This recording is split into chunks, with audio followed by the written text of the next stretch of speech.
কি অবস্থা Madrid fan?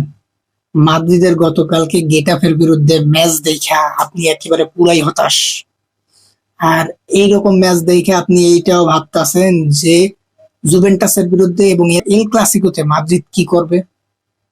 Well, আপনার এই চিন্তাটা একেবারেই যুক্তিযুক্ত, কিন্তু আমার অভিজ্ঞতা মতে এটা বুঝলাম যে মাদ্রিদ শুধুমাত্র গেটাফের বিরুদ্ধে একটা সেফলি ম্যাচ খেলতে নামছে।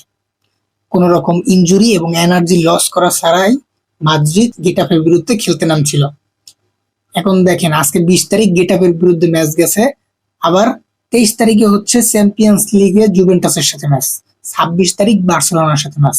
আপনি প্লেয়ার দিয়ে দিয়া যখন এরকম পরপর রেস্ট ছাড়া বড় বড় বিগ ম্যাচ গুলা খেলাইবেন, তখন কিন্তু আপনার প্লেয়ার ইনজুরিতে পড়ার সম্ভাবনা। আর আর যেটা কিন্তু দলের জন্য খুবই খারাপ বিষয়, প্লেয়ার ইনজুরিতে পড়া।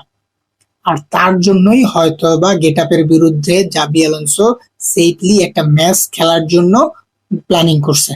আর সেই প্ল্যানিং অনুযায়ী গতকালকের ম্যাচ দেখে আমরা খুবই হতাশ হয়েছি। আর এইটা ভাবতেছি যে জুভেন্টাসের সাথে এবং বার্সেলোনার সাথে কি করব।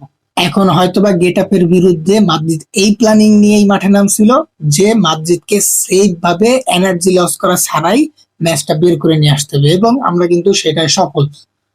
আমরা কি খেলছি না না খেলছি ওইটা ডাজেন্ট ম্যাটার, আমরা পূর্ণাঙ্গ 3 পয়েন্ট নিয়ে এখন বর্তমানে টেবিলের টপে আছি। এটাই হয়তোবা আমাদের একটা সামনের ম্যাচগুলোর জন্য একটা অ্যাডভান্টেজ নিয়ে আসবে।